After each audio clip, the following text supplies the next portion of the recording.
Thank you.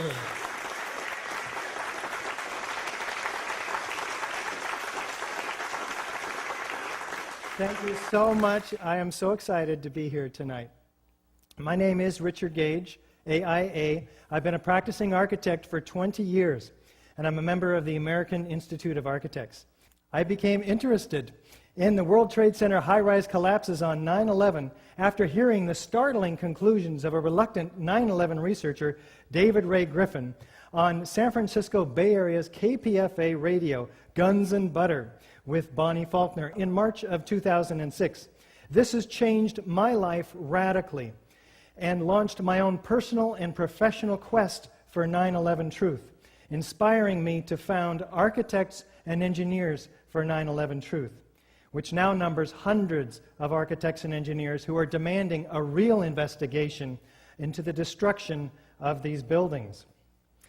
I'm employed with a San Francisco Bay Area architecture firm, which, by the way, has no affiliation with my work in 9/11.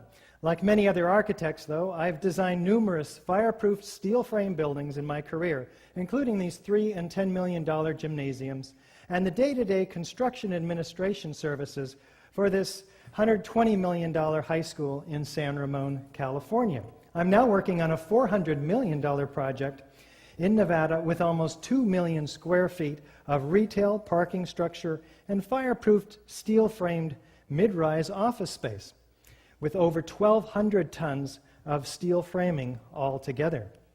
I'd like to start by thanking each and every one of you for being willing to consider the very difficult subject of the destruction of the World Trade Center and its staggering loss of life on 9/11. Just as architecture and engineering projects are sometimes joyful, sometimes quite difficult, this particular project has proven to be extremely difficult.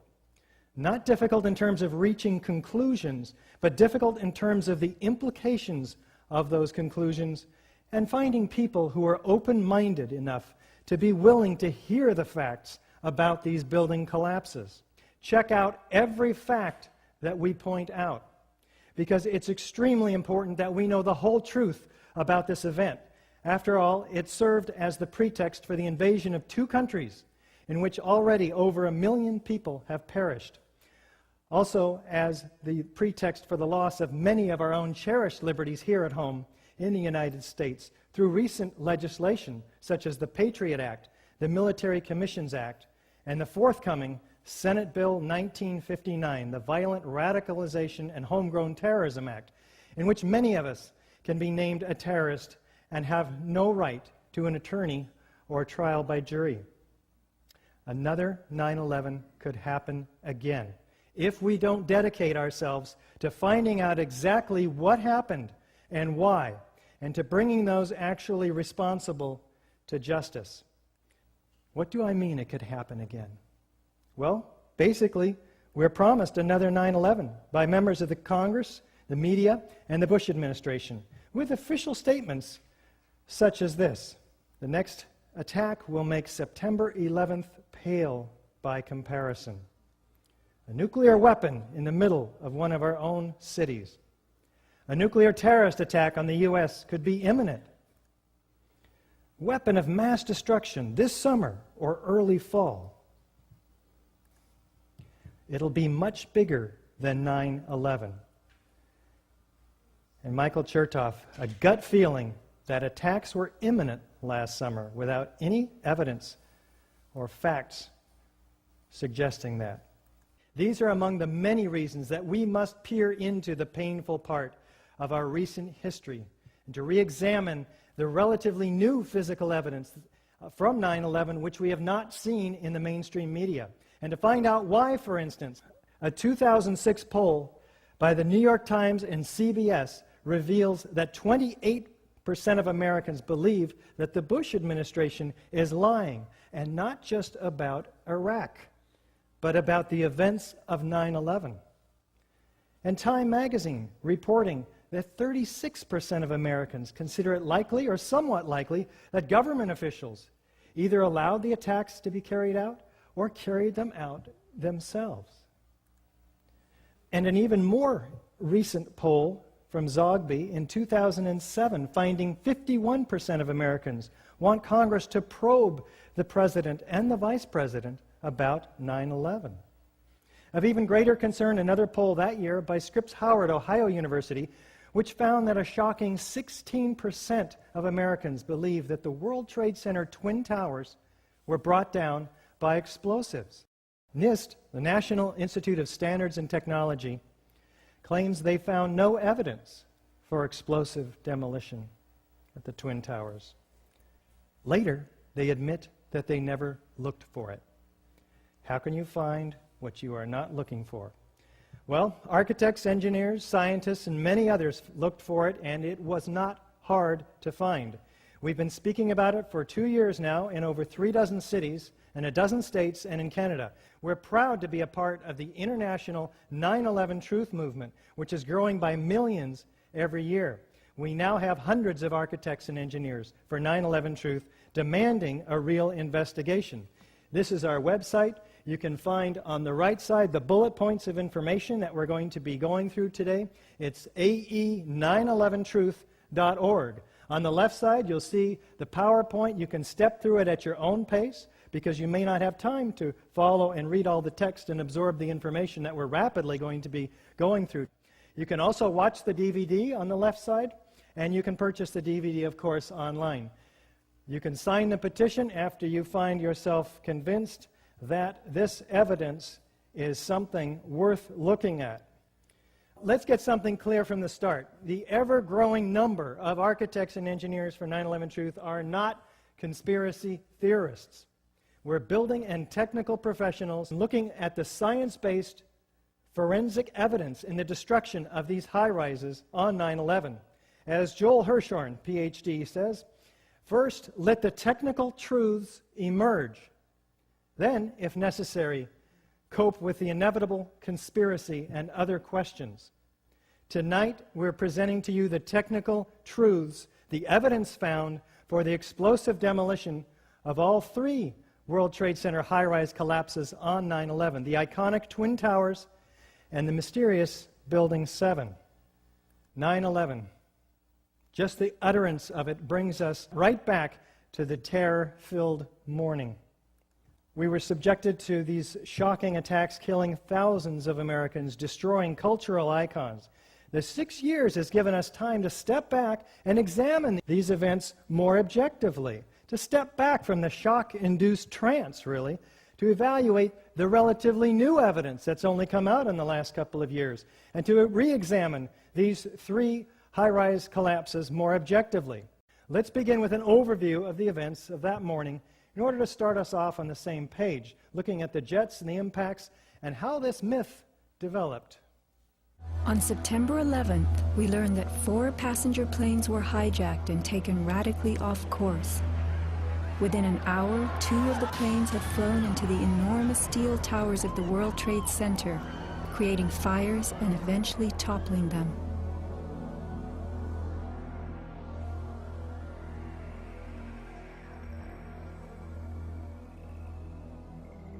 Dazed by the news, the American public soon believed the fires in the towers had burned so hot they caused the steel frames of the buildings to give way.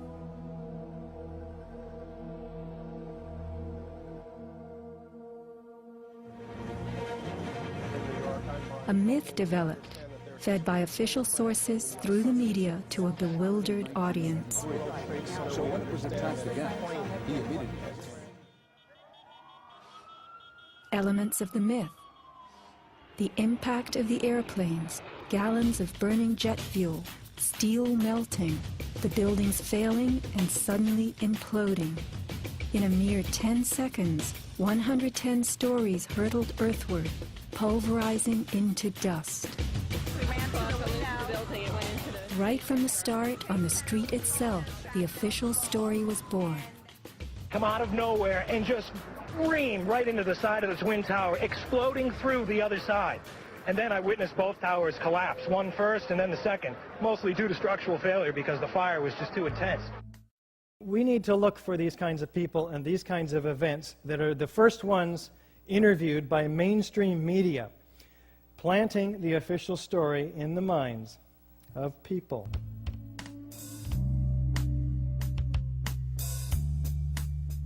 The myth bled into the FEMA report and was echoed by the experts. It was the combination of the impact load doing great damage to the building, followed by the fire, that caused collapse. Well, let's take a look at that. What we do is we apply the scientific method, which many of us learned in 7th and 8th grade. It's the best way yet discovered for winnowing truth from lies and delusion. The simple version looks something like this. We formulate a question. How did the Twin Towers collapse?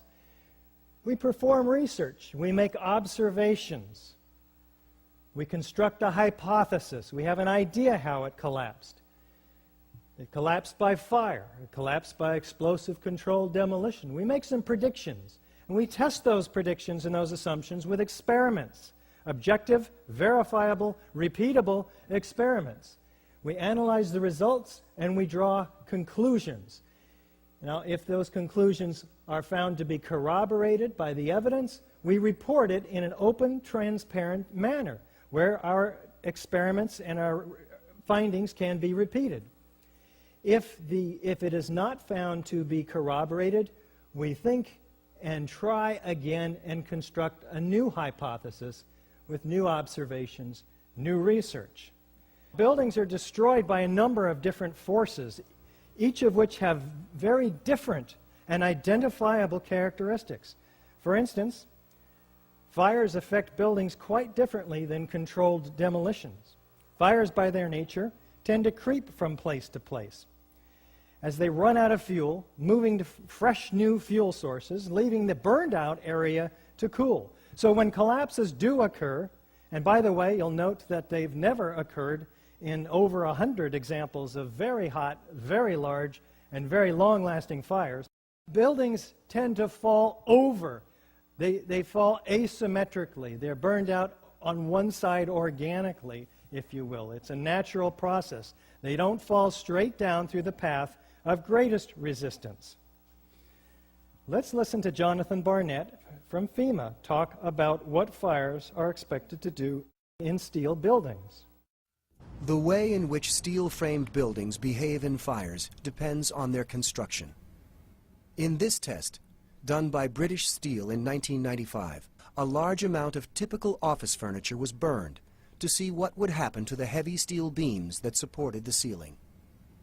When steel is bare, when it heats up, it gets weaker.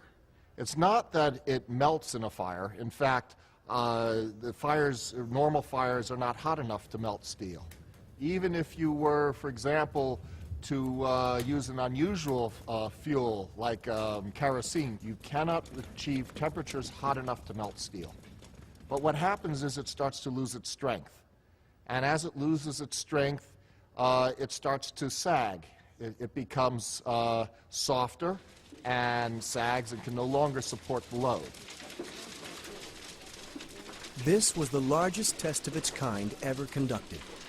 It showed how unprotected steel can be distorted even by a normal office fire. But as is typical in steel buildings, the structural beams only slowly and progressively warped and sagged. There was no chance of a sudden collapse. In over 20 years, I have not seen, until recently, a protected steel structure that has collapsed in a fire. So what was the cause of the devastating, explosive failure that happened to the World Trade Center? These particular buildings collapsed. They follow the path of least resistance, or they fell over. You can see that the building structure holds the building together in some recognizable form. The structural elements have not been dismembered from each other, and the concrete is not pulverized to dust. They follow the path of least resistance, which is generally over. These buildings exploded. Witnesses hear sounds of explosions. They see flashes of light. There's thick, billowing, and enormous pyroclastic clouds of pulverized concrete. The expansion of the gases very quickly produces this cauliflower-like formation that we see in the smoke. This is a controlled demolition. Let's focus on this type of destruction first. We have hundreds of examples from all across the country from which to make our comparison because it's the most commonly used method to demolish high-rises. This is what a high-rise looks like when it's being demolished with explosives. Controlled demolitions can be engineered in many different ways. Normally, the purpose of a controlled demolition is to remove a structure while avoiding damage to adjacent structures, and to do so economically. Typically, a tall building like this is demolished by placing thousands of cutter charges throughout the columns and beams in the building and then detonating them in a very precise order, starting with the interior structures and then progressing outward, synchronistically timed floor by floor. Destroying the interior columns allows the unsupported weight to pull the exterior inward. Destroying the building from the ground up allows the weight of the building to be harnessed to do much of the destruction. So the result is an implosion, producing a vertical, symmetrical collapse at free fall speed into a consolidated rubble pile that's broken up and ready for loading and shipment. Now, this is a feat that only a handful of companies in the United States can accomplish. Let's take a look at some of the key characteristics of controlled demolition. First, we have a sudden onset of destruction at the base of the structure. We have straight down symmetrical collapse into its own footprint because demolition waves remove the column support, resulting in a free fall speed, virtually, through the path of what was the greatest resistance, thousands of tons of structural steel. We have a total dismemberment of the steel structure, so it's loaded and ready for shipment. We have minimal damage to adjacent structures, sounds and flashes of explosions heard and seen by witnesses, enormous clouds of pulverized concrete, squibs sometimes, explosive charges that go off at the wrong times, chemical evidence of cutter charges. These are all fairly typical, and they go to show us direct evidence of explosive destruction. Now, the interesting thing is that not one of these typical characteristics of controlled demolition can be explained or accounted for by fire, let alone all 10 of them. Typically, we'll have government documentation, expert corroboration, foreknowledge, and video documentation, all of which supports the hypothesis of controlled demolition, providing proof beyond a reasonable doubt. Let's take a look at World Trade Center 7 now. It was 47 stories tall, what would have been the tallest building in 33 of our states, half the height of the Twin Towers, dwarfed only by its proximity to what was, for a couple of years, the tallest buildings in the world. It was not hit by an airplane. It was the third World Trade Center high-rise to collapse on 9/11 at about 5:20 in the afternoon. World Trade Center 7 was hit by debris from the North Tower. You can see it being pelted here. And it sustained about 8 fires, according to NIST, on various floors. This is the World Trade Center 7, 47 stories high. Don't be confused by the shadow from this building. Here we have the 12th and 13th floor fires and the 7th floor fire on the north side of the building, the opposite side of the building that was being pelted by the North Tower. Curiously enough, the Securities and Exchange Commission was operating out of this floor, which lost thousands of files related to hundreds of cases it was actively pursuing against Wall Street companies like Enron and WorldCom. So we are looking for an investigation that goes well beyond the buildings, of course. Now let's take a look at the evidence of World Trade Center 7 and see how it stacks up against the typical features of a controlled demolition, starting with, is there a sudden onset of destruction? Let's listen to this emergency We Mm-hmm. word. were watching the building actually because it was on fire. The bottom floors of the building were on fire, and we heard this sound that sounded like a clap of thunder.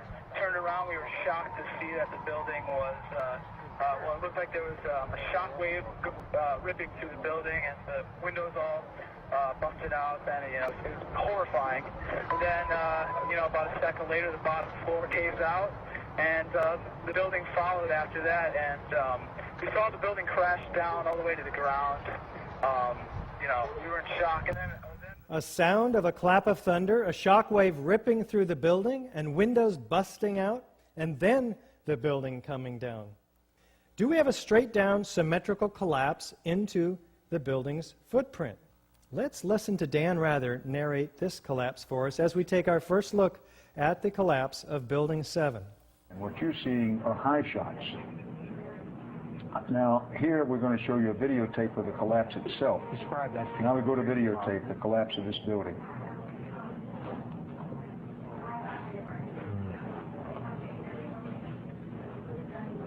It's amazing. Amazing, incredible, pick your word. For the third time today, it's reminiscent of those pictures we've all seen too much on television before, when a building was deliberately destroyed by well-placed dynamite to knock it down. What, Dan? Deliberately destroyed by well-placed dynamite to knock it down? Dan never repeated these words after this first day. In fact, we didn't see this building coming down after 9/11. Let's take a look from West Street. Maybe we haven't quite understood yet what's going on.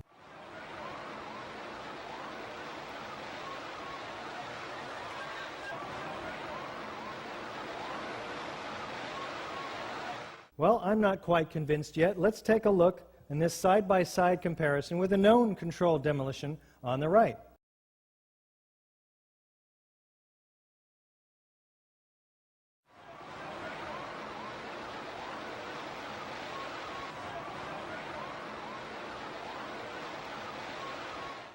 Did the building fall into its own footprint? Pretty much so. A little bit of overlapping into the street. I could have done a much better job myself.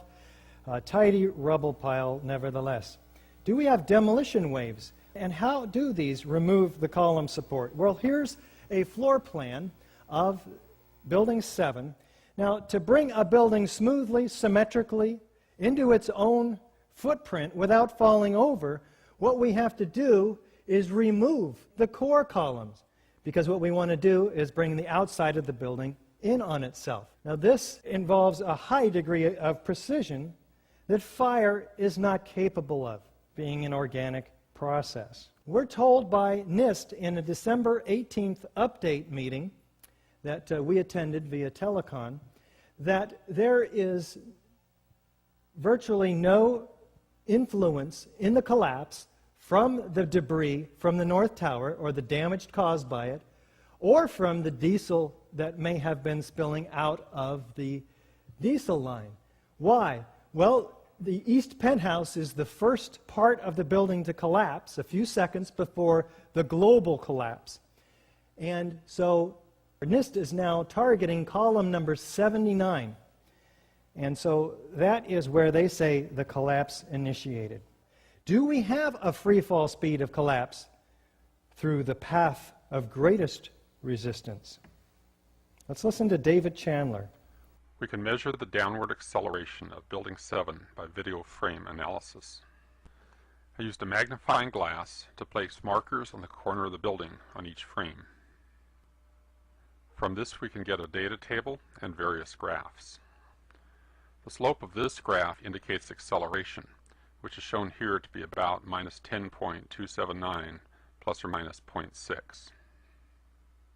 Free fall in a vacuum is minus 9.8 in these units. That falls within the margin of error of this measurement. In other words, the rate of fall of Building 7 in the first few seconds is indistinguishable from free fall in a vacuum. What are we talking about? You can see second by second the building gaining downward momentum. You can plot the drop distance on a graph of time, and it fits the free fall curve almost perfectly. What does this mean? That the columns had to have been removed, and removed virtually simultaneously on each floor, synchronistically timed, so the building had no resistance virtually on the way down. Do we have a total dismemberment of the steel structure? We had a 47-story skyscraper compressed to 4 stories. how does this happen? This building had some moment-resisting frames on several floors. That's where the beams are welded very rigidly to the columns. Do we have sounds of explosions, though? Here's Craig Bartmer from the New York Police Department. And the whole time you hear him, boom, boom, boom, boom, boom. So, I think I know an explosion when I hear it. I was real close to Building 7 when it fell down. That didn't sound like just a building falling down to me while I was running away from it. There's a lot of eyewitness testimony down there hearing explosions. I didn't see any reason for that building to fall down the way it did. And a lot of guys should be saying the same thing. How about Kevin McPadden, former Air Force Special Operations Search and Rescue? He came back over with his hand over the radio, and what sounded like a countdown. And at the last few seconds, he took his hand off, and you heard 3, 2, 1, and he was just saying, "Just run for your life, just run for your life." And then it was like another 2, 3 seconds, you heard explosions, like ba-boom. It's like a distinct sound. It's not like when in compression, like boom, boom, boom, boom, boom, like floors that were dropping and collapsing. This was boom, and like you felt a rumble in the ground, like almost like you wanted to grab onto something. That, to me, I knew that was an explosion. There was no doubt in my mind. Okay, thank you, Kevin. Do we have enormous clouds of pyroclastic smoke from the pulverized concrete? Watch the concrete entrained in the air racing down every street in each direction at 35 miles an hour. This incredible volume of pyroclastic dust enfolding itself. It takes incredible quantities of heat to create this kind of action. A lot more heat than the 8 various fires that were on these floors. Do we have pools of molten iron? Let's start with the South Tower now. This section applies to the World Trade Center Twin Towers and Building 7. We're told by NIST that this substance must be melted aluminum from the airplane. But melted aluminum looks like melted aluminum. It's silvery. It doesn't glow in daylight conditions. As of 21 days after the attack, the fires were still burning and molten steel was still running, says World Trade Center structural engineer Leslie Robertson to a conference of structural engineers on October 5th, 2001, 1 month after 9/11. Fires burned, molten metal flowed in the pile of ruins, still settling beneath my feet, says Sarah Atlas. Well, what do the first responders and the demolition contractors say about molten metal? Saw pools of literally molten steel. Molten metal beams had just been totally melted. It was dripping from the molten steel. Steel flowed in molten streams. They're finding molten steel, seeing the molten steel, uncovering red-hot metal beams. Molten metal, red-hot, weeks after the event. Molten steel at the heart of the tower's remains. Molten steel beams, streams of molten metal that leaked from the hot cores and flowed down the broken walls. Molten metal dripping from a beam. The end of the beam would be dripping with molten steel. And this structural engineer, Abu Hassan Astani from Berkeley, cites and documents, I saw melting of girders in the World Trade Center. Still so hot that molten metal dripped down the side of the wall from Building 6. Debris past the columns was red-hot, molten, running. A fire truck 10 feet below the ground that was still burning 2 weeks after the tower collapsed. Its metal so hot that it looked like a vat of molten steel.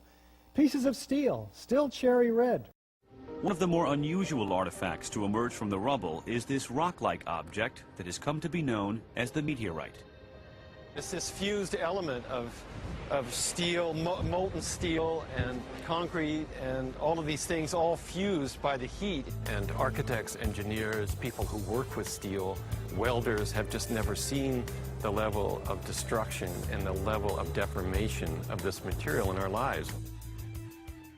These cooled meteorites are not aluminum because aluminum doesn't rust. So it's not a melted airplane.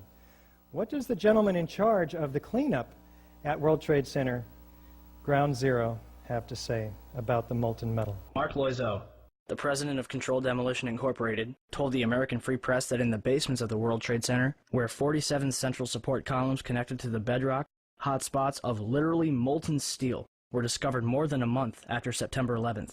These incredibly hot areas were found at the bottoms of the elevator shafts, down 7 basement levels.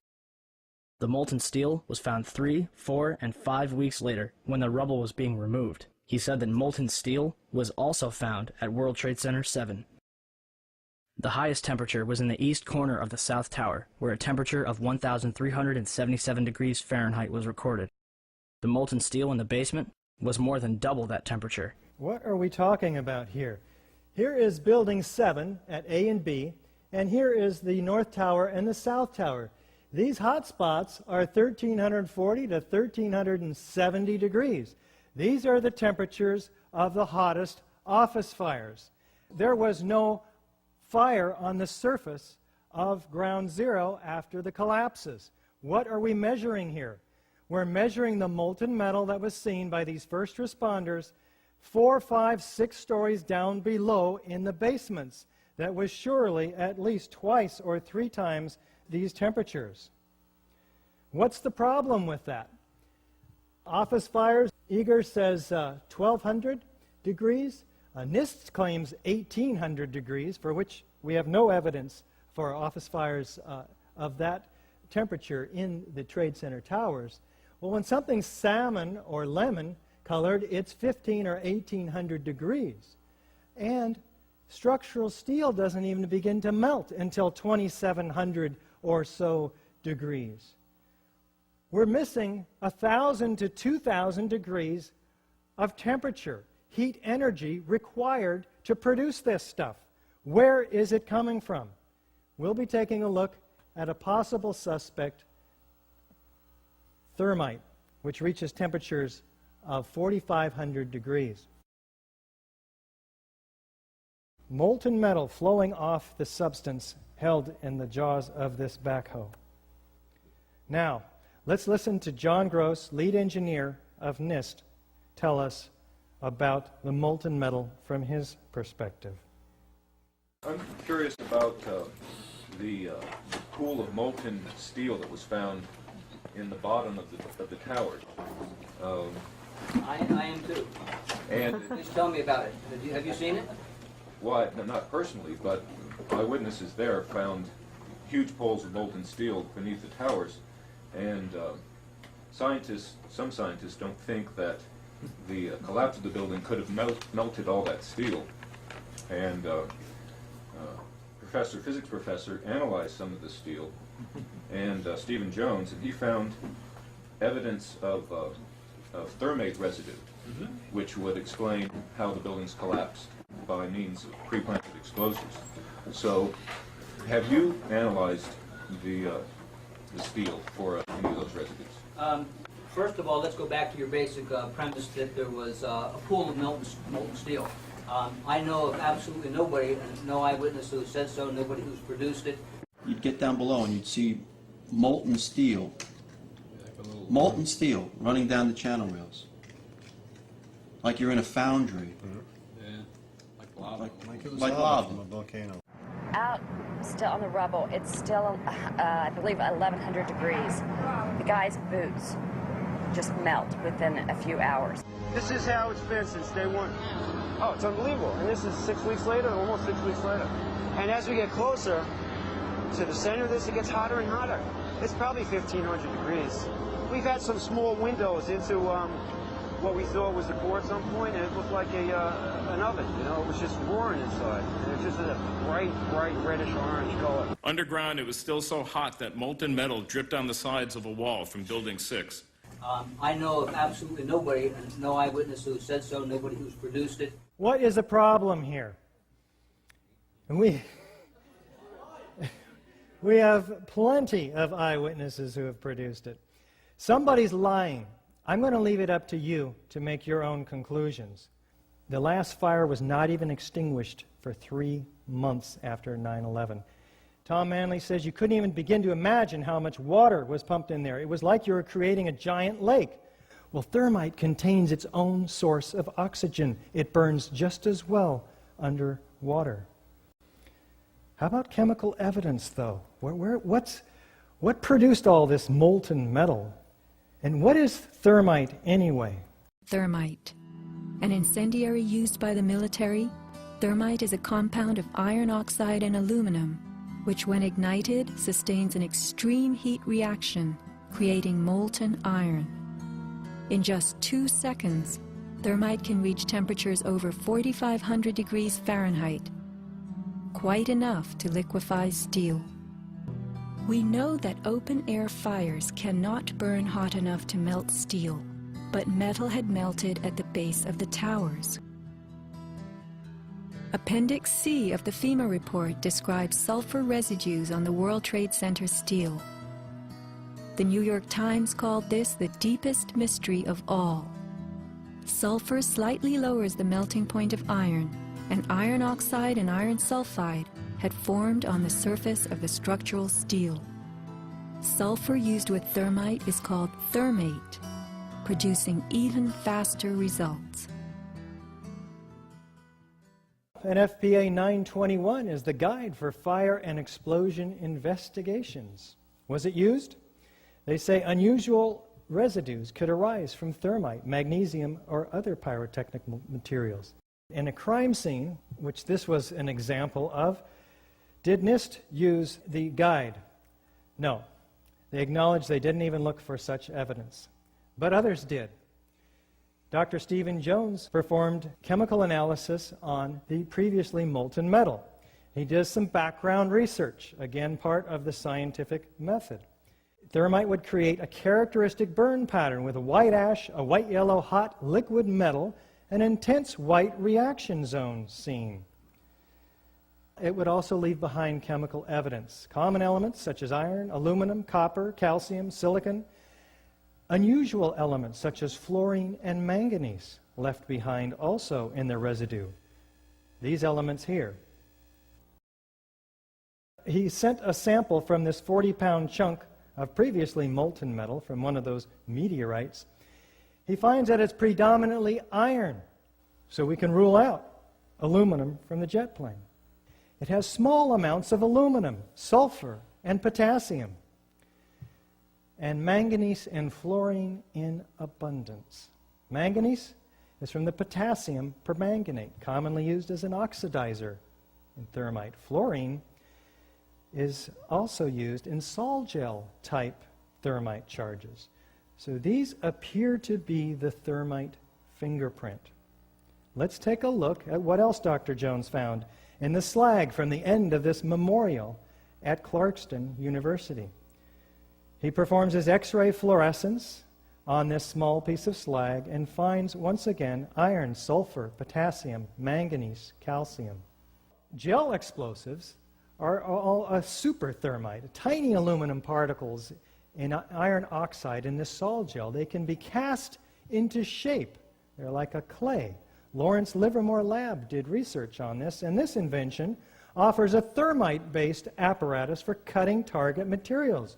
You pack the thermite in here, and you ignite it, and it comes out and is forced through melting the structural steel element in fractions of a second, almost as effective as high-energy explosives, RDX and C4, which are more common in classic controlled demolitions. If sol gels were used, they would leave behind a very unique signature, 1,3-diphenyl propane.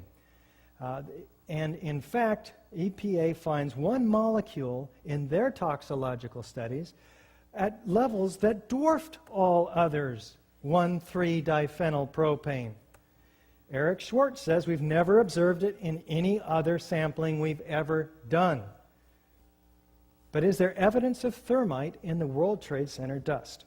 Dr. Jones received no less than 4 separate samples of World Trade Center dust, some of it from an apartment across the street, Jeanette McKinley's apartment, where the windows blew in and filled her apartment with a foot of this dust. Another sample was found like 10 minutes later on the Brooklyn Bridge, Well, he takes this and he puts a magnet over it, and he finds that there are small particles that come up to the magnet. Some of them are angular, some of them are round. They look like this. In fact, he calculates by the weight of the amount of these spheres that he finds in the dust that there must have been about 10 tons for all of the dust that was available. They're about a 1/16 of an inch in diameter, the largest ones, and most of them, though, are smaller than a human hair. What could produce such an incredible array of microspheres? Well, if you had thousands of cutter charges going off in the columns and beams throughout the building, and they were under this incredible pressure, what you'd see is something like this. Tens of thousands or millions of tiny droplets. What's the shape of those droplets? When a liquid is dispersed like this, its surface tension forms itself into almost a perfect sphere. In the case of molten iron, those droplets cool and they fall along with the dust everywhere. He compares the spheres to a known thermite experiment performed by John Peroulis in Nevada, which finds the same spheres. In fact, we do another XEDS, and we find in the microspheres the same kinds of evidence. We have iron, manganese, and in the case of this known thermite signature, it matches basically. In other words, we have a controlled experiment to compare the results against. And for those who know how to read these graphs, such as Dr. Jones and others, this is pretty much of a direct match indicating that this is the signature of thermite. Dr. Jones is not the only one who finds these iron-rich microspheres. The EPA finds them in all the dust in the toxicological studies they're doing. They have no idea where they came from. They don't report the results other than just a tiny bit. They're curious. They sweep it under the rug. It has only one possible formation, and that is from liquid molten iron under extreme pressure. R.J. Lee finds the iron-rich microspheres on top of the Deutsche Bank building in their toxicological studies. Is this what corroded the tops of these cars? This atomized thermite cooling. Manganese was also found in large proportions, very toxic stuff from the city's chief medical examiner. Very, very concerned about it. Well, Dr. Jones concludes that given the mix of trace metals present in these high concentrations in the dust, such as zinc, copper, manganese, and the formation of iron-rich aluminum spheres, it's clear that significant aluminothermic reactions occur, and he can reverse engineer this and suggest to us that there must have been in the thermite mix powders of aluminum, iron oxide, copper oxide, zinc nitrate, and potassium permanganate. Well, would there possibly be any unignited thermite pieces in the World Trade Center dust? Indeed, he finds it. It also comes up to the magnet from his dust samples. Many chips. This one a 1/16 of an inch long, red on one side, gray on the other. The red side is composed of tiny iron oxide particles and aluminum. In fact, he does an XEDS on this stuff too, and he finds a little bit of sulfur, more aluminum, lots of iron, and manganese. And compare that to the traditional thermite, it's also a match for unignited thermite. This stuff is not made in a cave in Afghanistan. The Lawrence Livermore Lab came out with papers only a year or two ago about this stuff. The particles being so small allow for almost instantaneous ignition between the two chemicals, the aluminum and the iron oxide, producing very explosive results. Los Alamos Lab and Lawrence Livermore Lab have produced these results.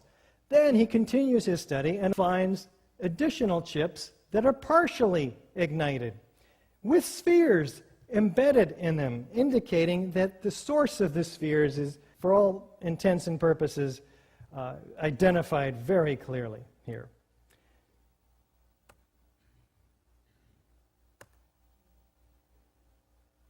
Partially reacted thermite. These results are documented in a peer-reviewed journal, in the Open Civil Engineering Journal, Volume 2. 14 points of agreement, he calls it, with official government reports on the World Trade Center destruction, because it turns out that there is much in common between the NIST report, the FEMA report, and the work that we are doing. And of course, there's much disagreement as well. But Dr. Jones is an optimist. So we're going to look for the points of agreement. He's also documented this in Applying the Scientific Method, which is on our website, ae911truth.org, also on journalof911studies.com.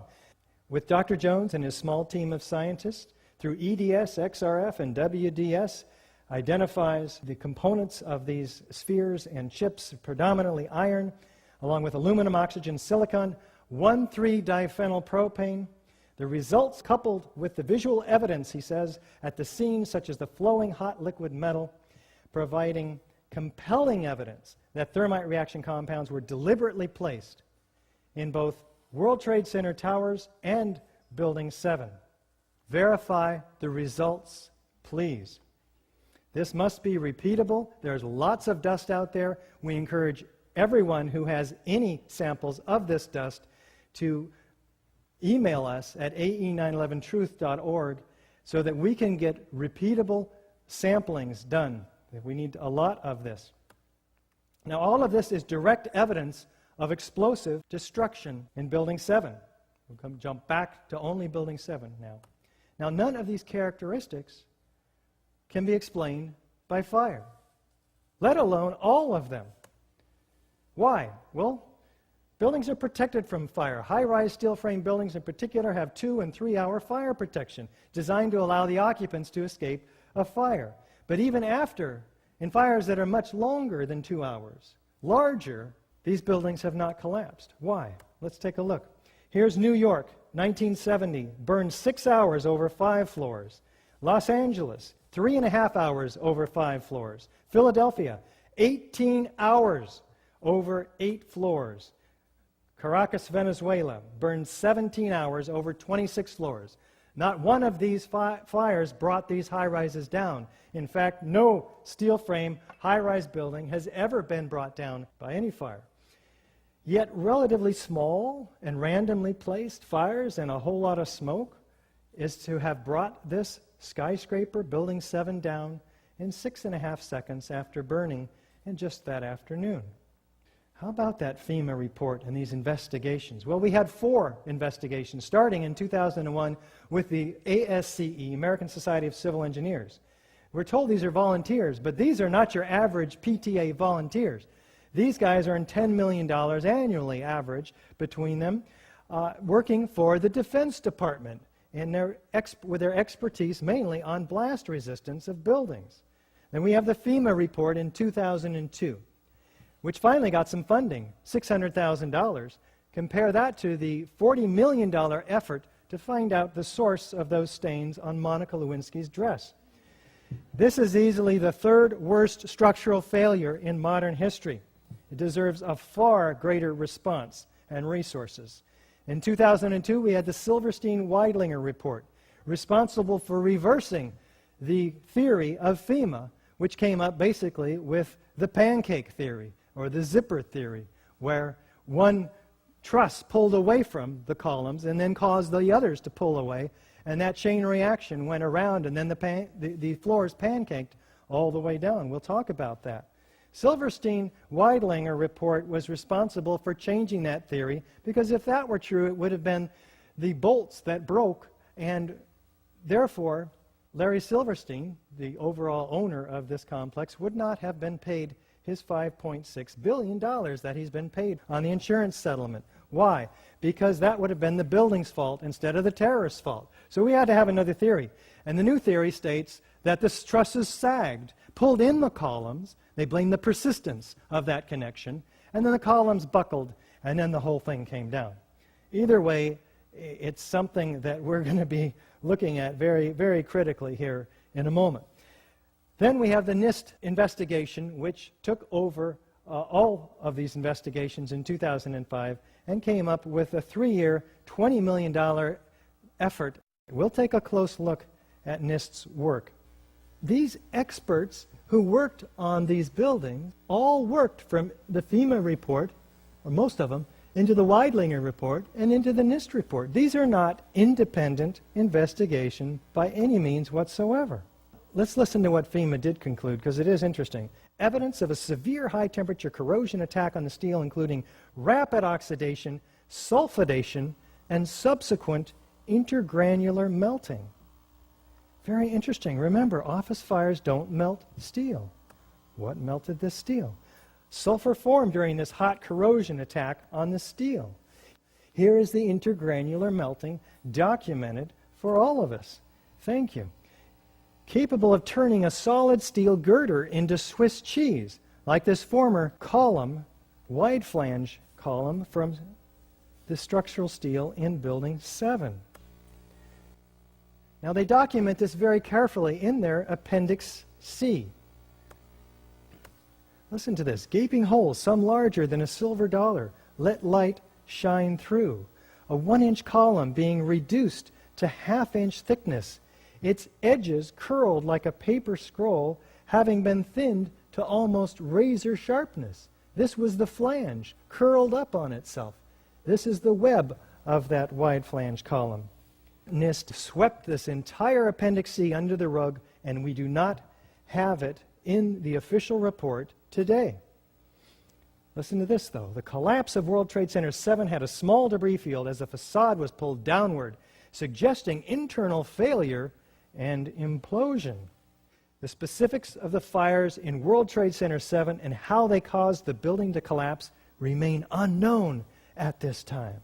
What? Unknown? The best hypothesis, fire plus random damage, and then complete collapse, has only a low probability of occurrence. Wait a minute. You spent $600,000 of our taxpayer money and over a year investigating this, and it has your best hypothesis isn't even right? What do you do when your hypothesis is not corroborated by the facts? You go back and you construct a new hypothesis. In FEMA's case, punt. And that's what they did. They say further research, investigation, and analysis are needed to resolve this issue. But unfortunately, for those hoping to resolve the issue, much of that evidence had already been destroyed, about 99% of it, in fact, by FEMA, before the report came out in May of 2002. Let's listen to what real investigation should have been performed. Normally, when you have a structural failure, you carefully go through the debris field, looking at each item, photographing every beam as it collapsed and every column where it is in the ground, and you pick them up very carefully and you look at each element. We were unable to do that in the case of Tower 7. Why? Because all the steel was removed before the report came out. In fact, 800 truckloads a day. Easily the three worst structural failures in modern history. 250 pieces were saved. Crucial evidence that could answer the questions is on the slow boat to China, exclaims Bill Manning, editor-in-chief of the 125-year-old Fire Engineering magazine that brings together fire protection engineers to communicate with each other, showing an astounding ignorance of the government officials to the value of a thorough scientific investigation. The destruction and removal of evidence must stop immediately.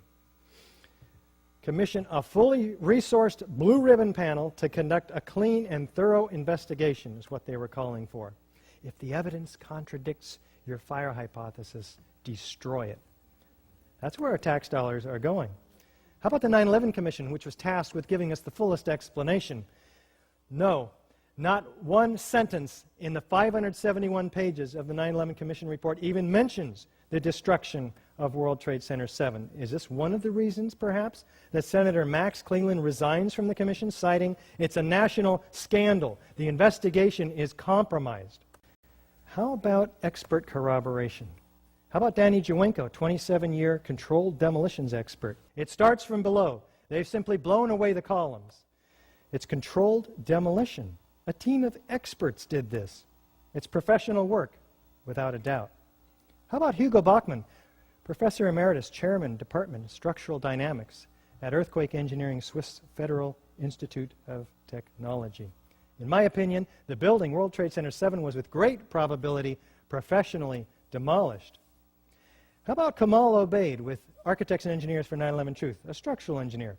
A localized failure in a steel frame building like World Trade Center 7 cannot cause a catastrophic collapse like a house of cards without a simultaneous and patterned loss of several of its columns at key locations within the building. Does that sound like fire? No. How about this forensic fire protection engineer, once again, Jonathan Barnett? We were surprised that Tower 7 collapsed, we being the team that investigated what occurred on that day. Building 7, do we have any foreknowledge of its destruction? We're moving the command post over this way. That building's coming down, says Chief Nick Viscani. Well, there was some structural damage, as we've noted, and they were concerned about it. By noon or 1 o'clock, they told us we had to move from the triage site up to Pace University, a little further away, because Building 7 was going to come down, or being brought down, says Indira Singh, interviewed by Bonnie Faulkner on KPFA. Did they actually use the words brought down? Yeah, that's what they said. We're going to have to bring it down. This involves volition. Listen to these construction workers walking away from Building 7, and this police officer caught on CNN camera.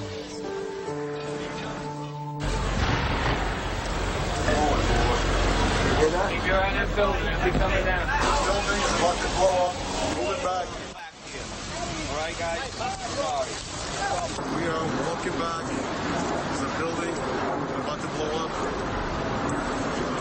On flame. Debris coming down. Keep your eye on that building. It's about to come down. The building is about to blow up. Flame and debris coming down. How do they know? And how about Kevin McPadden? What did he say?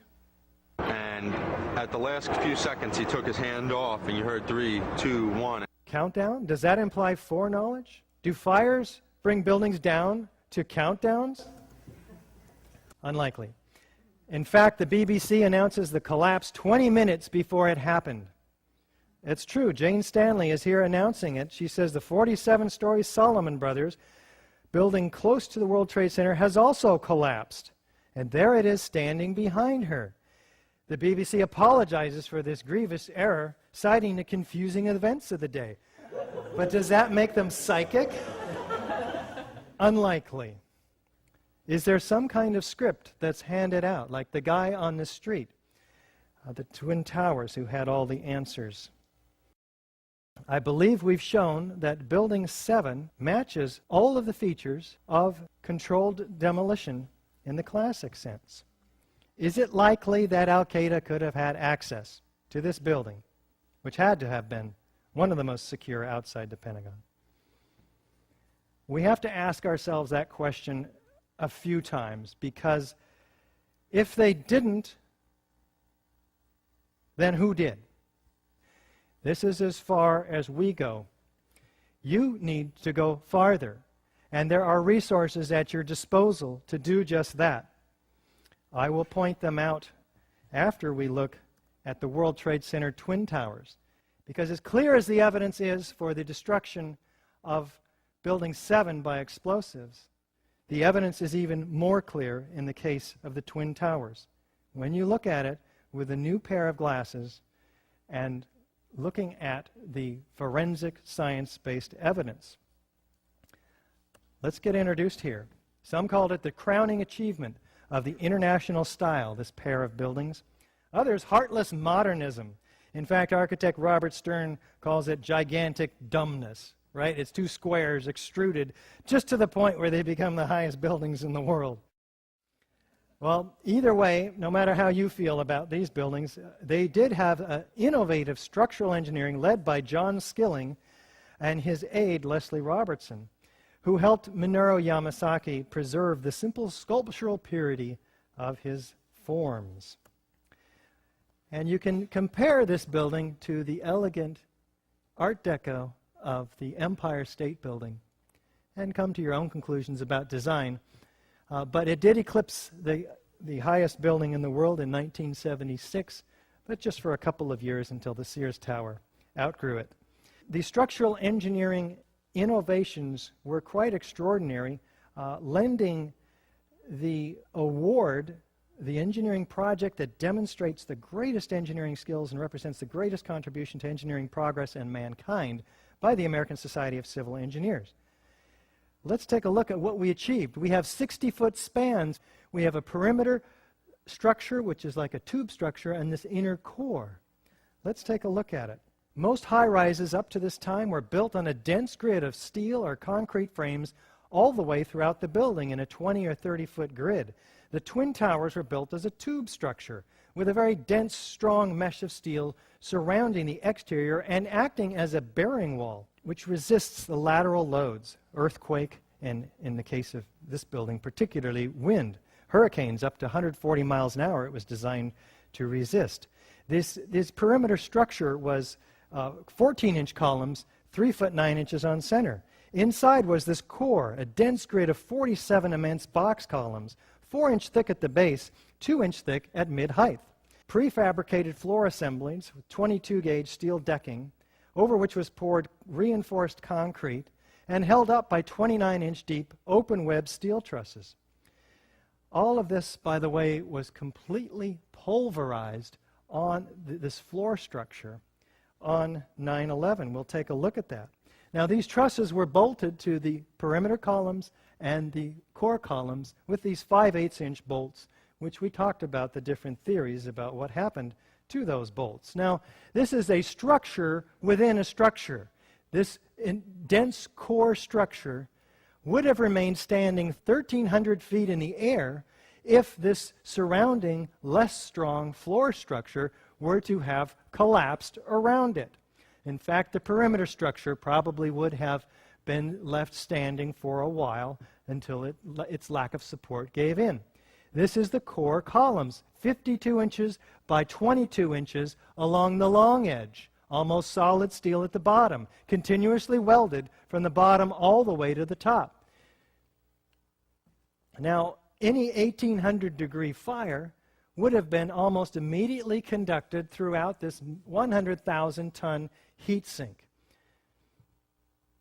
That's the reason there's been no collapse of steel frame high-rise fires, because of this steel. Hold a spoon over the stove.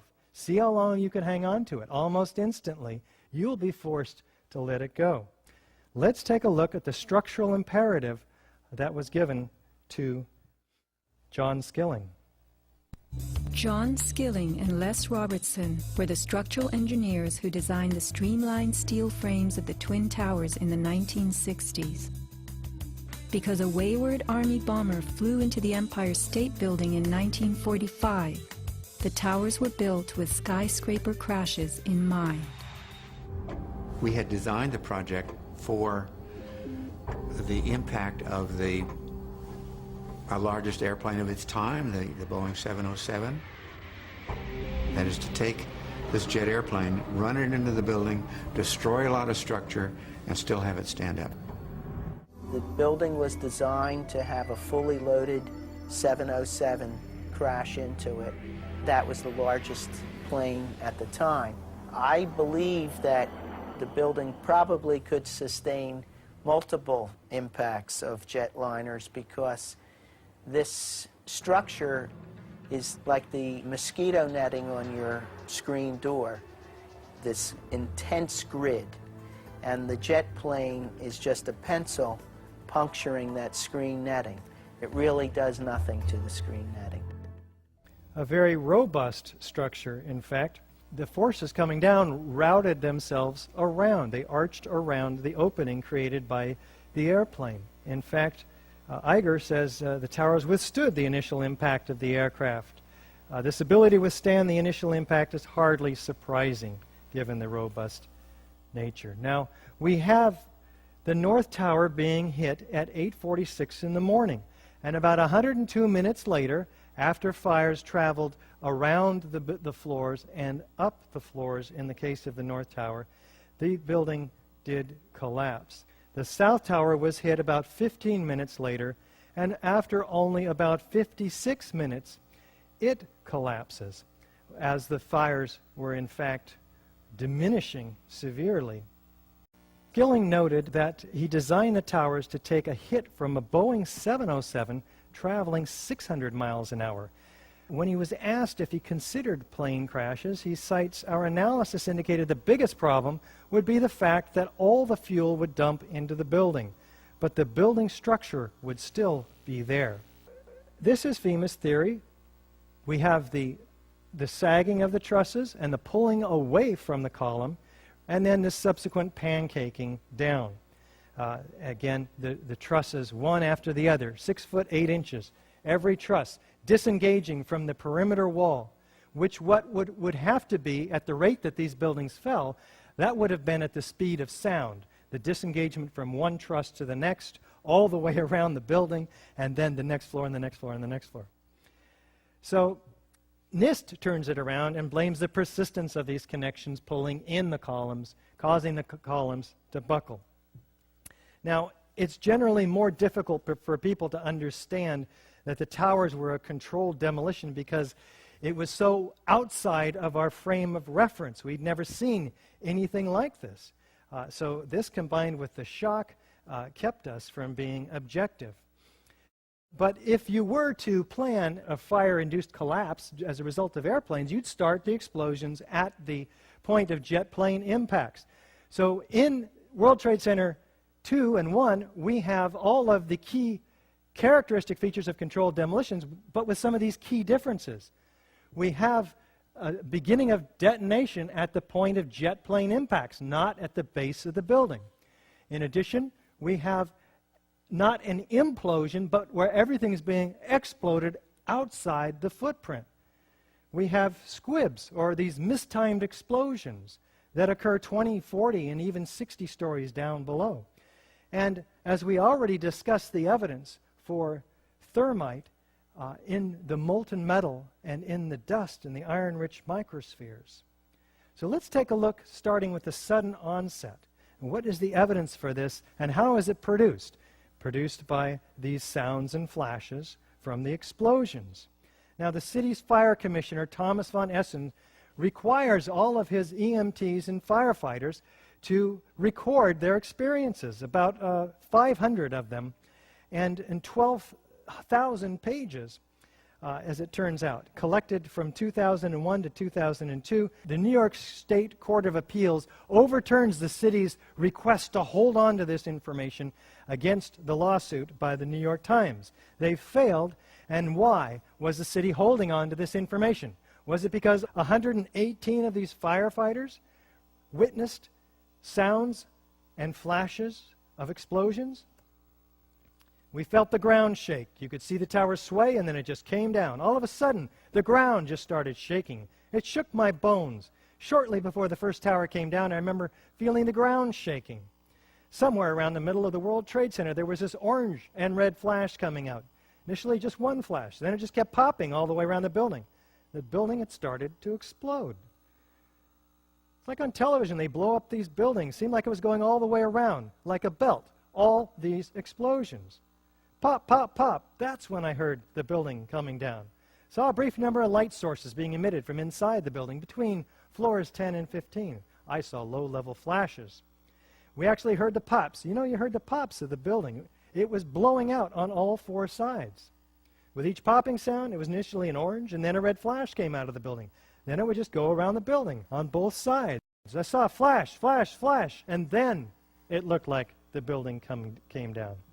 I thought the terrorists planted explosives somewhere in the building. That's how loud it was, a crackling explosive. Well, you can hear that explosive in this video. Yeah, here's one of the guys who can tell you I'm okay, all right? Here, hold on. You want to call your mother or something? Does that sound like a fire or collapsing floors? None of these explosions are a part of the official story. Another loud boom at the upper floors, and then there was a series of smaller explosions which appeared to go completely around the building at the upper floors. Before it came down, I saw low-level flashes. Flash, flash, flash, and then it looked like the building came down. Did you see any flashes? I said, yeah. I thought it was just me. He said, no, I saw them too. What did these guys experience? We started running, floor by floor, it started popping out. It was like, it was if they had detonated. Detonated. They were planned to take down a building. Boom, boom, boom, boom, boom, boom, boom. All the way down. How about the news reporters? What do they say? They tend to tell the truth, as we pointed out earlier, on the first day, and then we don't hear that truth again. What happens to it? Anybody who's ever watched a building being demolished on purpose knows that if you're going to do this, you have to get at the under infrastructure of a building and bring it down. The entire building has just collapsed, as if a demolition team set off. When you see the old demolitions of these old buildings, it folded down on itself, and it is not there anymore. At 10:30, I tried to leave the building, but as soon as I got outside, I heard a second explosion and another rumble and more smoke and more dust. I ran inside the buildings, the chandelier shook, and again, black smoke filled the air. Within another 5 minutes, we were covered again with more silt and more dust. And then a fire marshal came in and said we had to leave because if there was a third explosion, this building might not last. A huge explosion now, raining debris on all of us. We better get out of the way. And all of a sudden, it was this big explosion. I don't know if it's just like what you just seen. That's what we went through before we came out of the building. There was another big explosion in the other tower. Now watch this gentleman as he experiences the North Tower collapsing, and ask yourself this question: is his reaction justified by witnessing what we're told is a gravitational collapse, which happens to be about 1,700 feet away from him? People were just standing around, talking to each other, nodding their heads. Oh my God. Do you know if it was an explosion or if it was a building collapse? To me, it sounded like an explosion, but it was a huge explosion. Chief Albert Turry told me that he was here after the events that took place this morning. He tried to get his men out as quickly as he could, but he said that there was another explosion which took place, and then an hour after there was another explosion in one of the towers here. So according to his theory, he thinks that there were actually devices that were planted in the building. It just went ba-boom. It was like a bomb went off. Like it was like holy hell coming down them stairs. And then when we finally got to the bottom, they were coming out on the mezzanine level there, and another explosion came right from it, just everyone flying. Like, it sounded like gunfire. You know, bang, bang, bang, bang, bang. And then all of a sudden, 3 big explosions. I was about 5 blocks away when I heard explosions, 3 thuds, and turned around to see the building we just got out of, antenna tip over and fall in on itself. We've heard reports of secondary explosions after the aircraft impacted, whether in fact there wasn't something else at the base of the towers that in fact were the coup de grace to bring them to the ground. as we were getting our gear on and making our way to the stairway, there was a heavy-duty explosion. Again, none of these explosions are a part of the official story. Now, compare these explosions to a known explosion on the left here. Outward arching streamers, pyroclastic volumes of dust, symmetrical display like a mushroom. Does it look like a gravitational collapse to you? How could explosives be placed in the World Trade Center Twin Towers with 50,000 occupants not knowing about it? Well, this is the floor plan. Let's enlarge it and take a close look. We note that the core structure, the columns of which are immediately adjacent to almost all of the elevators at the lower levels, certainly. If you had access to the elevator hoistway, and you could hack through the 2 layers of 3/4-inch gypsum board protecting the building from a fire rising up through it, you would have access to the core columns and beams, and no one would see you. How about an elevator modernization, which we know was going on the 9 months prior to 9/11? Yes, Elevator World, March 2001, documents it. In fact, they were in the middle of this modernization. Ace Elevator had the contract. We're not conspiracy theorists, but it's pretty obvious that somebody needs to be asked some very key questions. There are people who noted that the elevators were locked in turn and that there were guards placed at these locked elevators during the modernization. Of course, you would have to have access to security, Securicom was brought in. Who sits on the board of Securicom?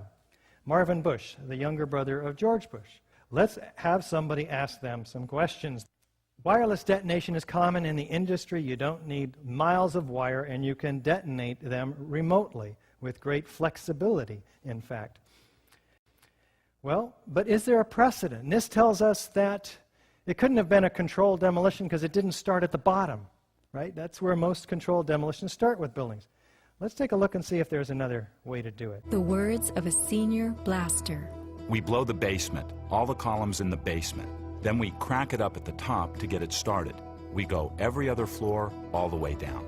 Every explosive has a timer on it. That's why it's controlled.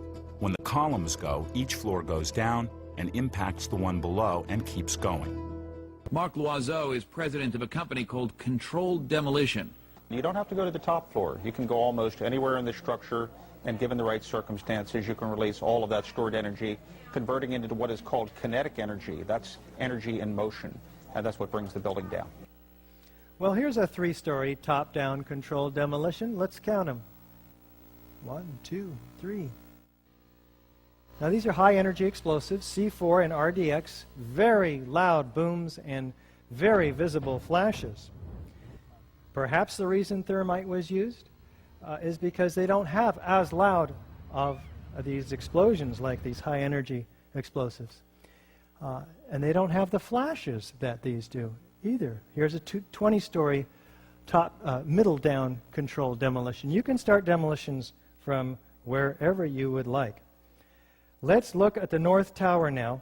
What I want to point out to you is that you're going to see some explosions up at the top of the building, curiously enough.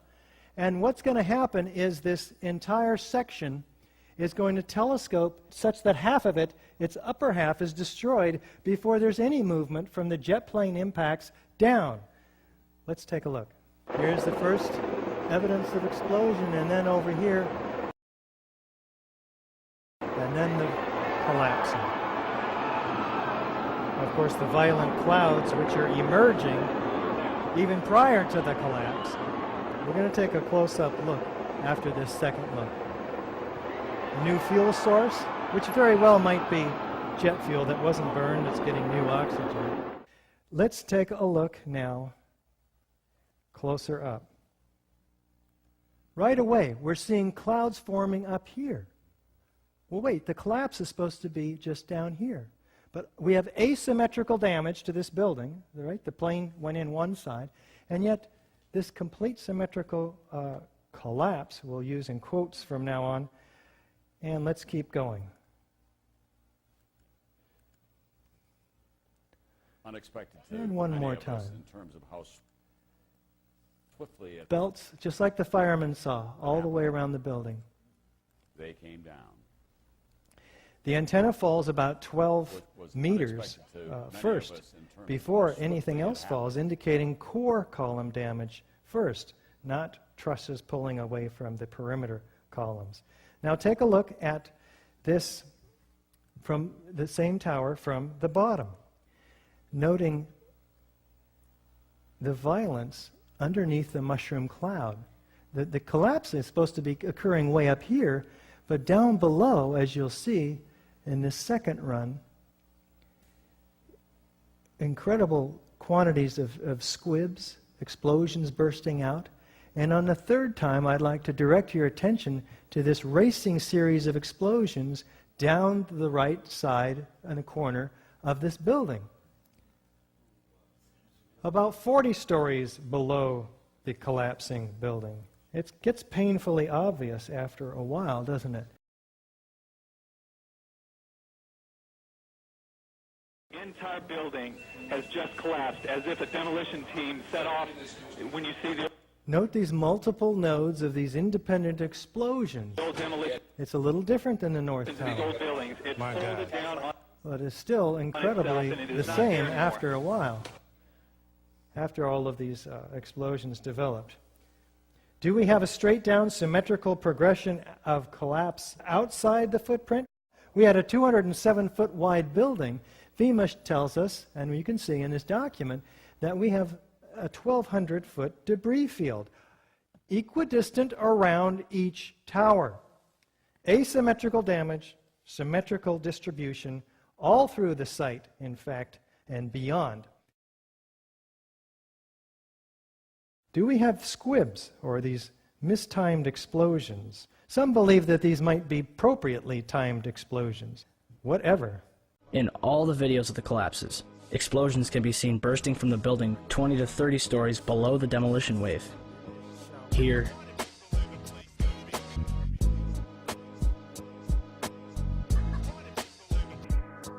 here,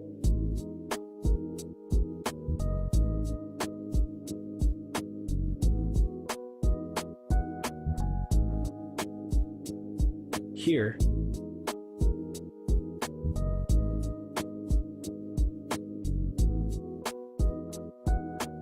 here,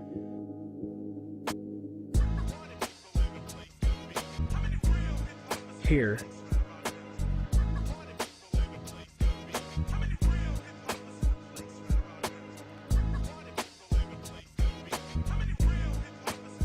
and here.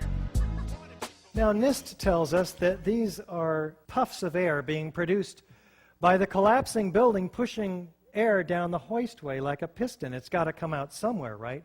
Well, first of all, these are not puffs of air. They're pulverized building materials. And they occur at 160 to 200 feet, some of them, per second. These velocities are propelled by explosives. 20, 40, and 60 stories below. How can the piston be producing all of that? And in fact, there are these focalized ejections that occur halfway between the corners of the building. Also, say this was the open office space, right, 60 feet long. The elevator hoistway is over here. The piston's going to shove the air into this room. It's going to fill the room fairly uniformly with air pressure before it breaks any windows, right? And then it might break several, but not these highly focalized, pinpoint accurate, geometrically precise, violent ejections. No, it's extremely unlikely. But let's look at a couple of them here. As the south tower begins to explode, we track two squibs near the bottom of the frame. They shoot out quickly at first, then slow and merge in with the rest of the dust cloud. Using the first few data points, we see the first squib shoots out at 44.98 meters per second, or about 100 miles per hour.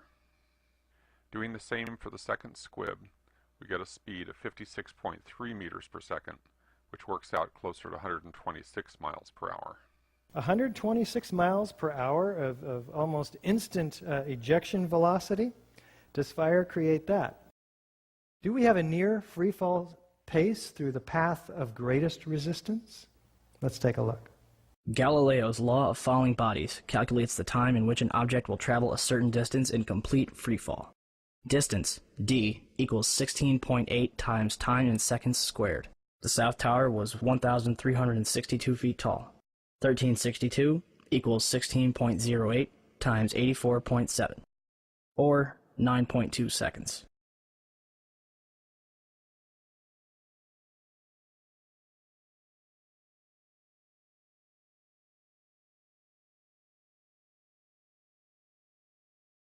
The Twin Towers came down in nearly free-fall speed.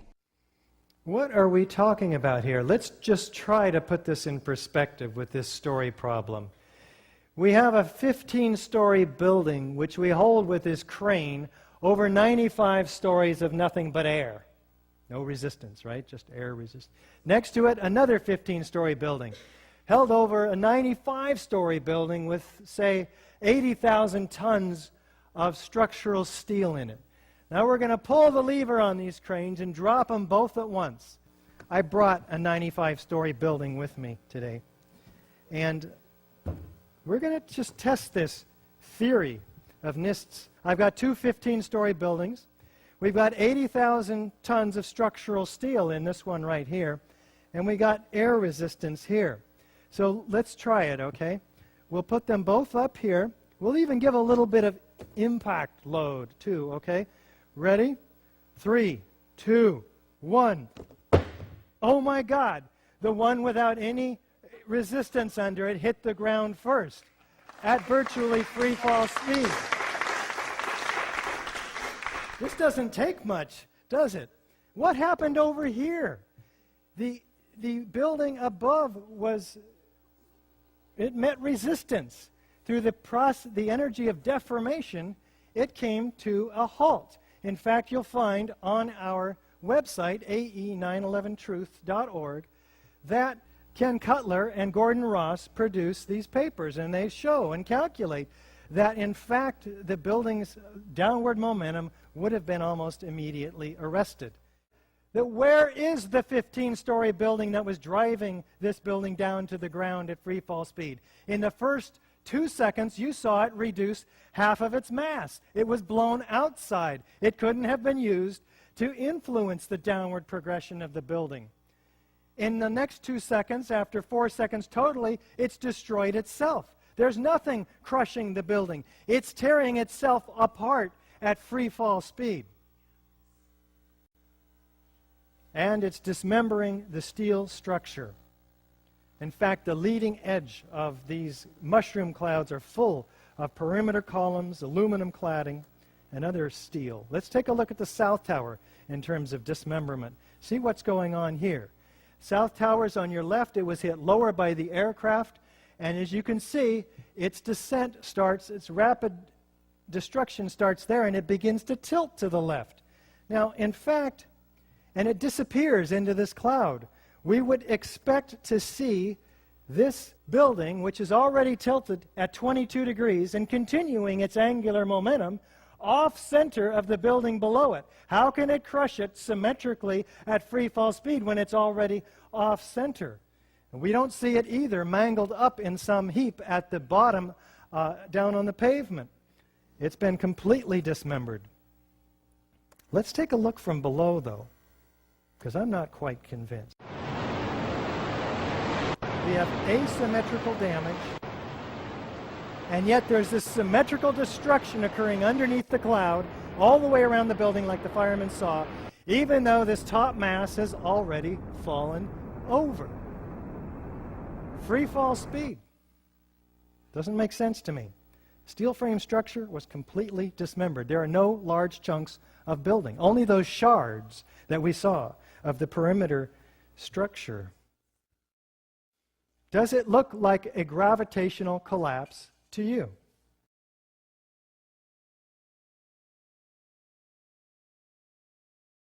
Do we have a lateral ejection of structural steel? Let's take a look. Now let's look at the collapse of the Twin Towers.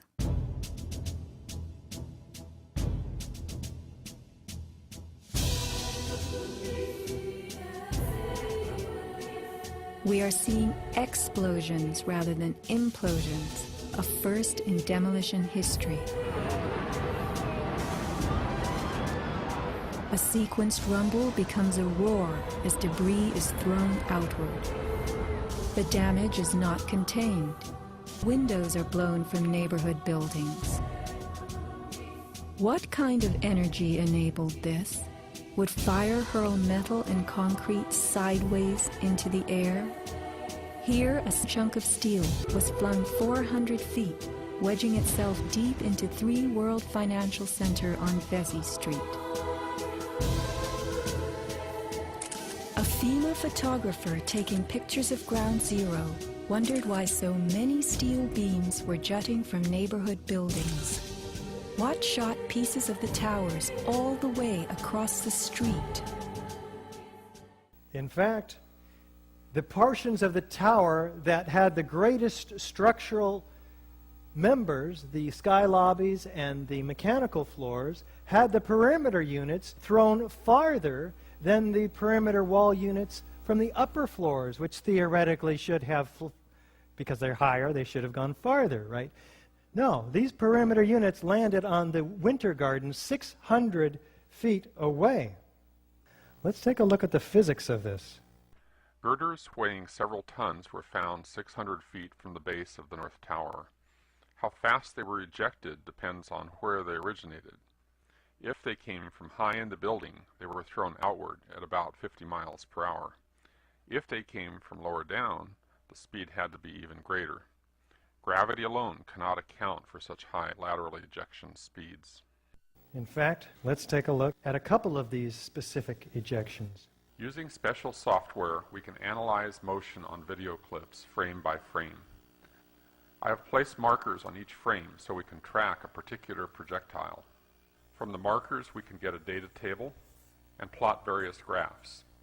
The data here shows that the object we were tracking was shot horizontally at over 70 miles per hour.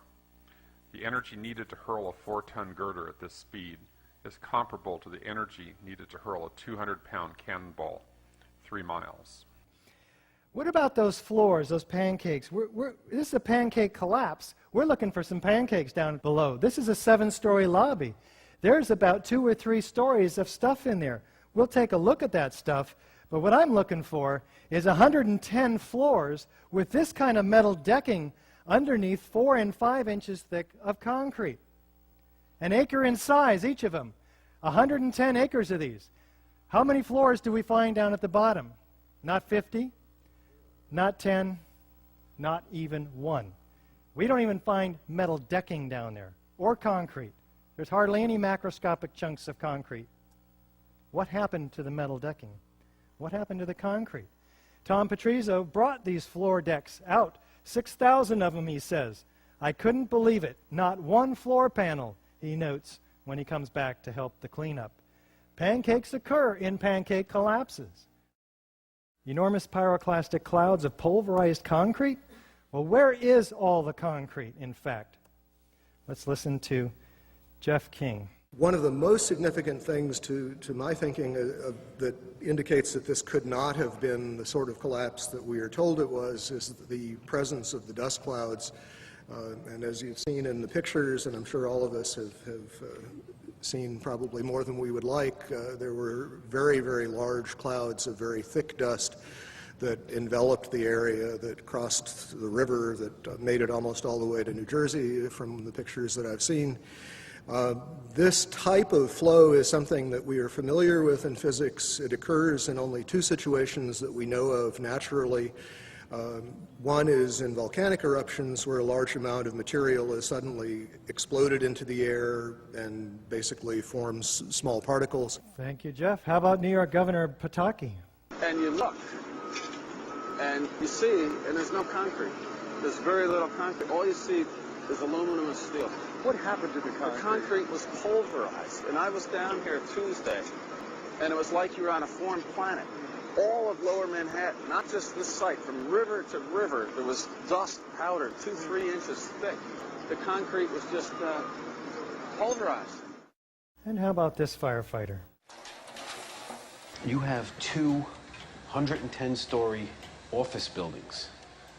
You don't find a desk. You don't find a chair. You don't find a telephone, a computer. The biggest piece of a telephone I found was half of the keypad, and it was about this big. The building collapsed to dust. And this dust made it almost across to New Jersey, across the river. Thick, billowing, laying a carpet of 4 to 6 inches thick around Lower Manhattan, pulverized to 100 micron to 10 mil particles, almost like talcum powder, some of it.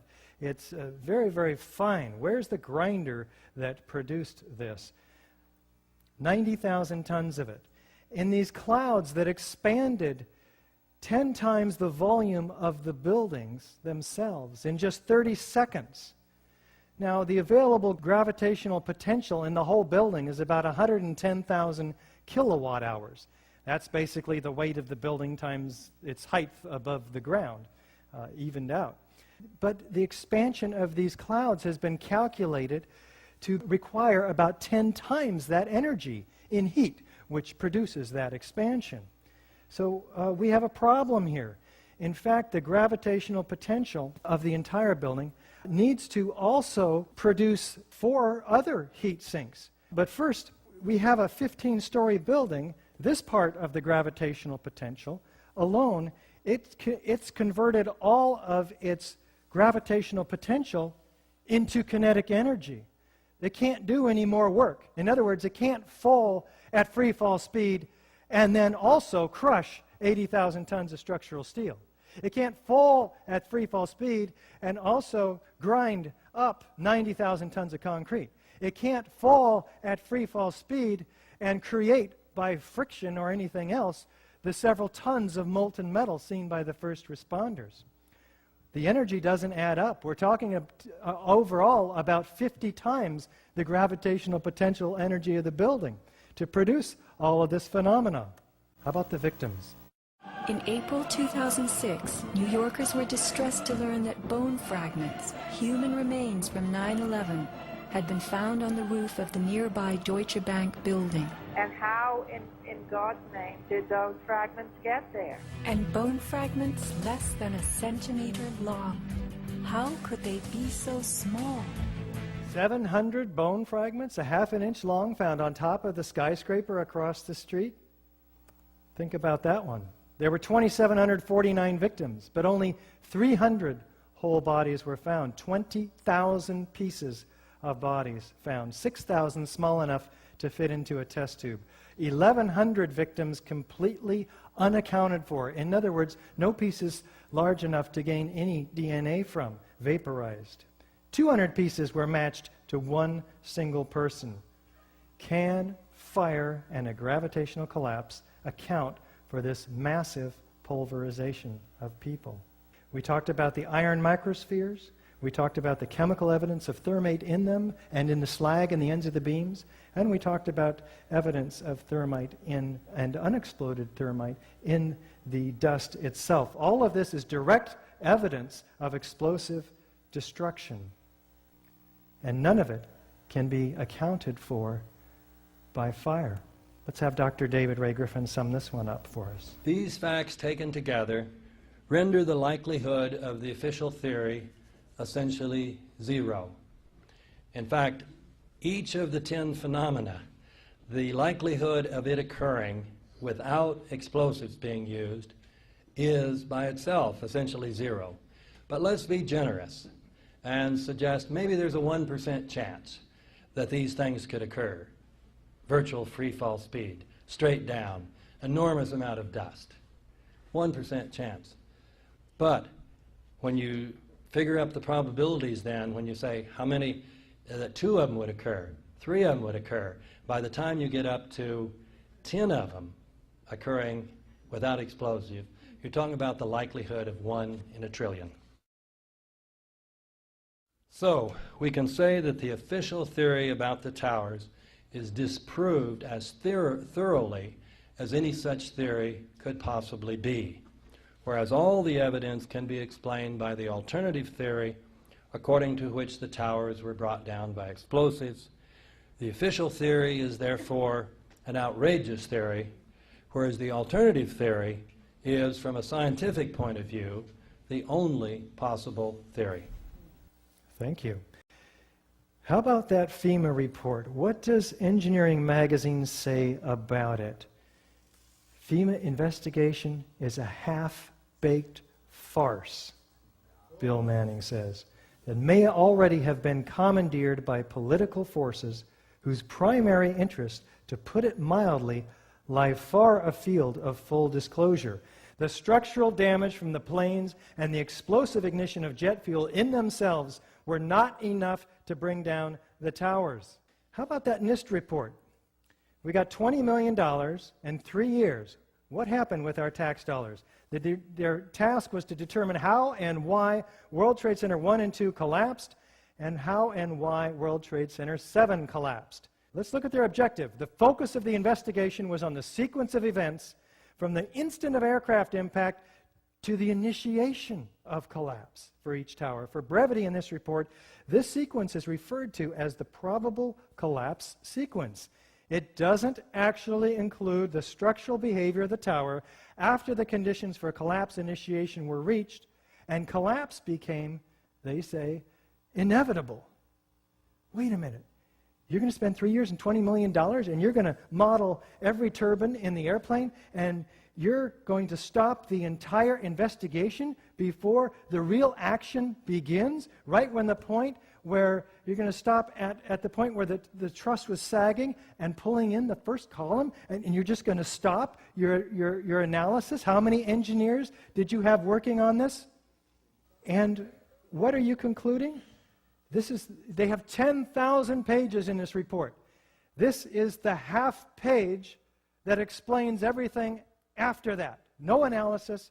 Let's see their conclusion. The structure below the level of collapse initiation offered minimal resistance to the falling building mass at and above the impact zone. Structural engineers do this every day. This is not rocket science. You have the known weight of this building mass. You have what are known columns below it in order to resist it. You put the building up there and you let it go in your models and you calculate what the resistance is. Why didn't they do it? Could it be because they knew darn well that it would not have collapsed at all? Wait, what was the report title? Final Report on the Collapse of the World Trade Center Twin Towers. Probably should have called it Final Report on the Initiation of Collapse. They also cast doubt on their own theory. They say to us in a letter to our request for correction, which several of us applied for and have yet to see adequate results from, we are unable to provide a full explanation of the total collapse of the Twin Towers. Thank you. We think so too. Prompting Jim Hoffman to write Building a Better Mirage, NIST's 3-year, $20 million cover-up of the crime of the century, in which he documents numerous unfounded assumptions. He documents that it's a mountain of distraction. They'll never read all this stuff. It's a tin rat. 10,000 pages, 1,000 pages modeling the airplanes. And as I mentioned, only half a page on their core presumption. Classic progressive collapse. How can it be classic if it's never before happened in history? As if some initiating element in a steel frame building caused the rest of it to ever collapse. He documents the startling omissions and outrageous lies, which you'll have to go into yourself when you have a little more time, and the fudged computer simulations. They document these unrealistic scenarios, C and D, and the realistic scenarios, A and B. A and B didn't make the building collapse, so they crank up the airplane speed. They reduce the strength of the structure. They increase the fuel. They do all of these adjustments until they get in the more unrealistic scenarios, which they're actually fairly open about, to get the computer model to collapse. Structural engineers rail against NIST because they refuse to show the visualization. It's a black box. You cannot download any of this data. This was a public building, or at least before 3 months prior to 9/11, it was a public building, and it should be a public investigation. Clearly, it was a public event, prompting their former chief of their fire science division, Dr. Quintier, to call for an independent review. Let's look at real alternatives that might have been the cause of the collapse of the World Trade Center Twin Towers. Do we have any whistleblowers? Yes. Kevin Ryan, fired from his job for making public the fact that NIST hired Underwriter Laboratory to perform tests. And these tests showed that the building should have remained standing. In fact, there were 4 mock samples of 35-foot spans, 2 17-foot spans and 2 35-foot spans with fireproofing, just like in the Twin Towers with the floor decking. Now, there's 2,000 degrees of fire put underneath this assembly per ASTM E119, and twice the known amount of load that was known to have been in the Twin Towers. What happens? None of them fail. These are the 4 tests. The steel temperatures were over 1,100 degrees average. Footnote number 3 documents that no failure occurred. In fact, there was only 3 inches of deformation. What does NIST do with this experimental data? They throw it out and they claim that there's a 42-inch sag, 10 times the value that resulted from the experiments. Do we have expert corroboration? Well, here's Van Romero. It's too methodical to be a chance result of airplanes colliding with the structure, this explosive expert says. After the airplanes hit the World Trade Center tower, there were some explosives, in my opinion, inside the buildings that caused the towers to collapse. Van has withdrawn these statements after receiving a sizable grant from the federal government. Mike Taylor, a demolition expert, looked like classic controlled demolition. Collapse of the Twin Towers mirrored the strategy used by demolition experts. How about this structural engineer, Ron Brookman? Explosive clouds of dust and debris moving horizontally and vertically upward as the collapse of World Trade Center 1 and 2 are just beginning does not look anything like a heat-induced gravitational collapse mechanism. Why complete collapse of the Twin Towers became inevitable? Why would all 110 stories drop straight down to the ground in 10 seconds, pulverizing the contents? None of the official reports address the issue of total collapse. William Rice, structural engineer, also with Architects and Engineers for 9/11 Truth. The prevailing theory would have us believe that each of the Twin Towers inexplicably collapsed upon itself, crushing all 287 massive columns on each floor while maintaining a free fall speed, as if the 100,000 or more tons of supporting structural steel framework underneath didn't even exist. How about David Scott, structural engineer with AE 9/11 Truth? Near free fall collapse violates laws of physics. You can memorize that one. How about Scott Granger, fire protection engineer with AE 9/11 Truth? All three collapses were very uniform in nature. Natural collapses due to unplanned events are not uniform. How about Ed Muniak, with us today, fire protection engineer? The fires were very weak, oxygen-starved, as evidenced by the black smoke. Steel temperatures were low. All three World Trade Center collapses have no resemblance to any previous high-rise fire. How about Mathis Levy, who later joined the FEMA team? If you've seen many of the managed demolitions where they implode a building and they cause it essentially to fall vertically because they cause all of the vertical columns to fail simultaneously. That's exactly what it looked like, and that's what happened. That's what happened? What happened, Mathis, after you joined the FEMA team? Did you look for controlled demolition with your initial hunch? No.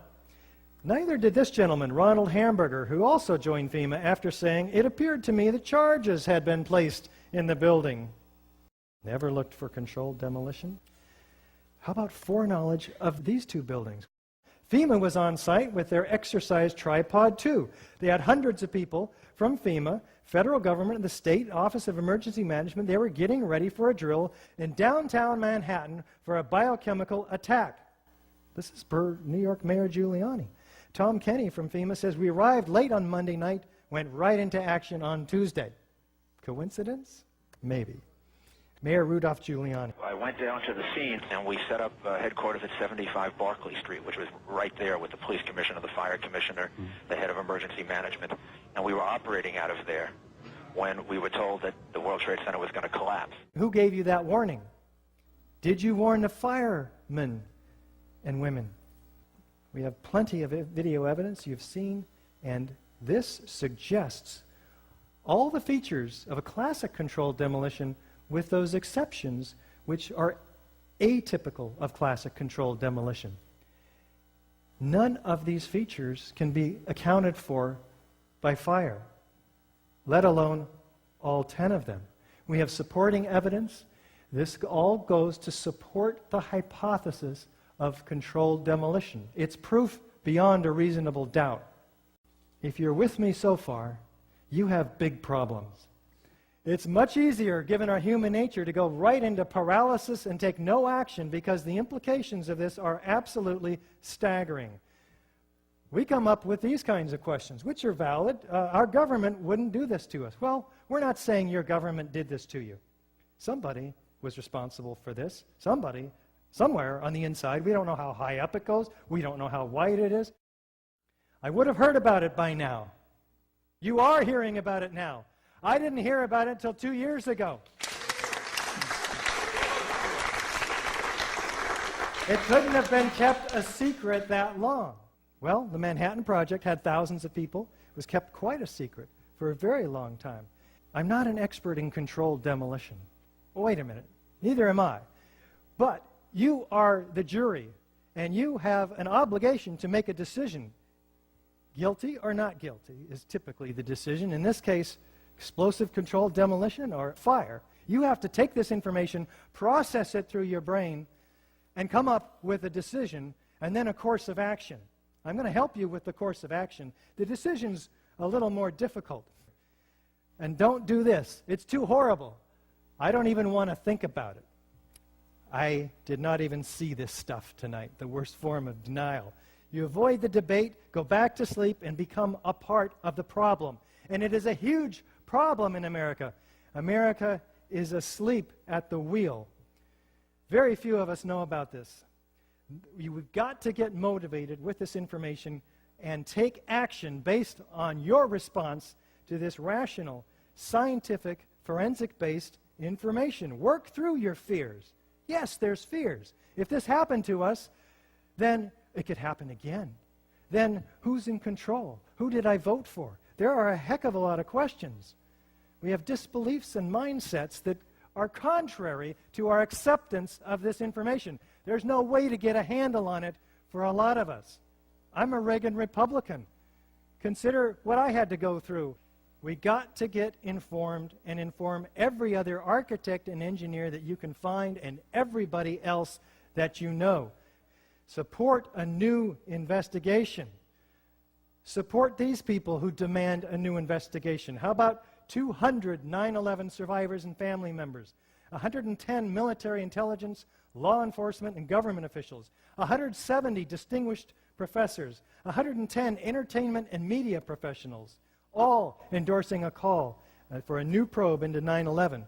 Visit patriotsquestion911.com and look for Andres von Bülow, the former defense minister of Germany, who says this is unthinkable without year-long support from secret apparatuses of the state and industry. How about Francesco Cossiga, who says the disastrous attack was planned and executed by the American CIA? How about Yukisha Fujita, traveling around the world today, prominent senator from Japan, demanding a new investigation? And Paul Hellyer, former Minister of National Defense of Canada. I'd like to see a much tougher, more in-depth inquiry. We have to try to get at the truth. Well, what happened to the truth? Let's take a look at this quote from William Colby. Maybe it can shed some light. The CIA owns everyone of any significance in the major media. That's a heck of a statement from the former director of the CIA. What does it mean? It's documented in many places, including Project Censor, dedicated to bringing all of us the 25 most censored stories from the mainstream media. Why did we not see the truth about 9/11? Well, it appears as if our government lied to us about the building collapses. The 9/11 Commission report reinforced that lie. FEMA and NIST justified it. And the corporate media repeated it, and they hammered it in. We really didn't have much of a chance. Now, we've shown here today that explosives were used to destroy each of the 3 World Trade Center high-rise buildings on 9/11. And it's known that it takes months of planning to set up and engineer and place these explosives. Do we think that Al-Qaeda had access to these highly secure buildings? So unfortunately, this is just the beginning of a disturbing but very essential journey for you back into the nightmare of 9/11. The evidence you've seen tonight is just a small fraction of the vast body of information that the 9/11 Truth Movement has assembled. The questions raised are numerous and ominous that must be answered in a new investigation. I encourage you to discover the evidence that I have not had time to bring to you tonight. It will take thousands, perhaps millions of us. Each one of us, therefore, in this grassroots movement has an ultimate responsibility to take the information that we've provided and disseminate it. Get the DVD. Loan it to everybody you know. You must become a truth bearer. Email the ae911truth.org link along with a statement saying, check this out, to every architect and engineer you can find and everybody you know. We will turn heads in the halls of Congress.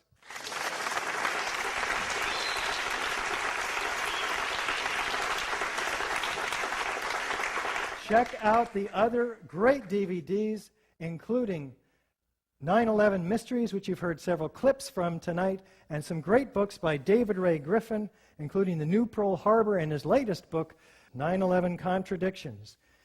Check out Loose Change, second edition and final cut. There's some great information available there. And go to journalof911studies.com and Stephen Jones's website, stj911.org. Demand a real investigation. Call and write.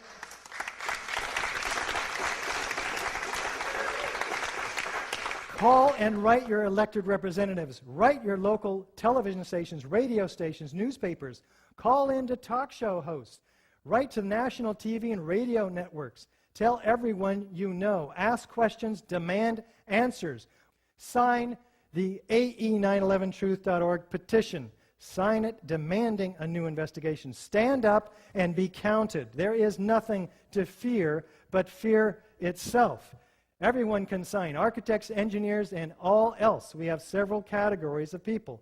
Millions of people are studying these matters. They're called the 9/11 Truth Movement.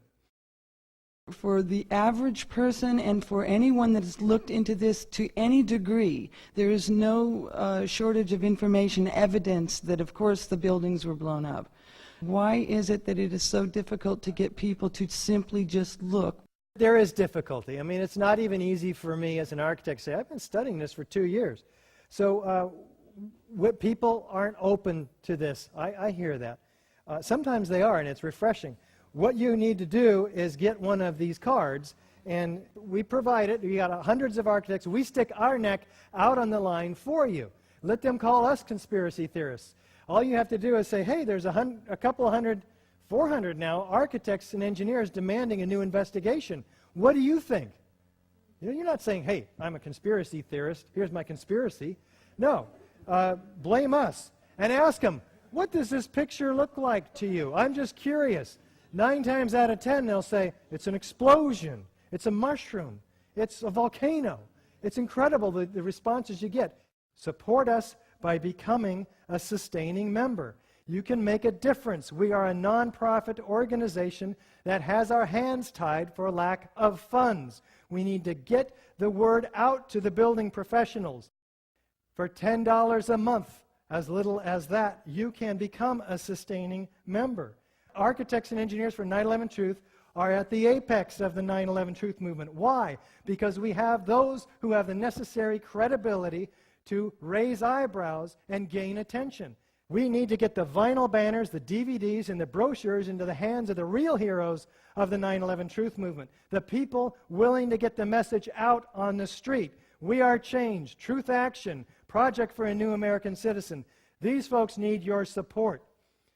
We need to act. The power of truth is greater than the power of the lie. So get informed and begin to let the truth speak through you. And get informed through our website. You have all the information you need. Sign the petition here. Follow the red arrows. Become a sustaining member here. It's real easy. Given the numerous warnings of far worse terrorist attacks and war plans against Iran that are in place, we need to do something. Speak out, because a time comes when your silence is betrayal. Thank you so very much for your attention today.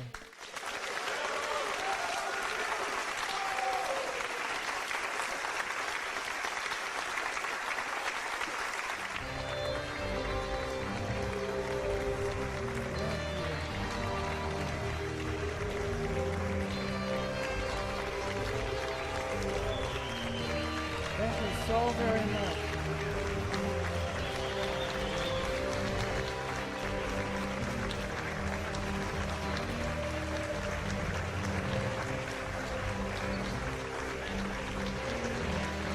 Thank you so very much.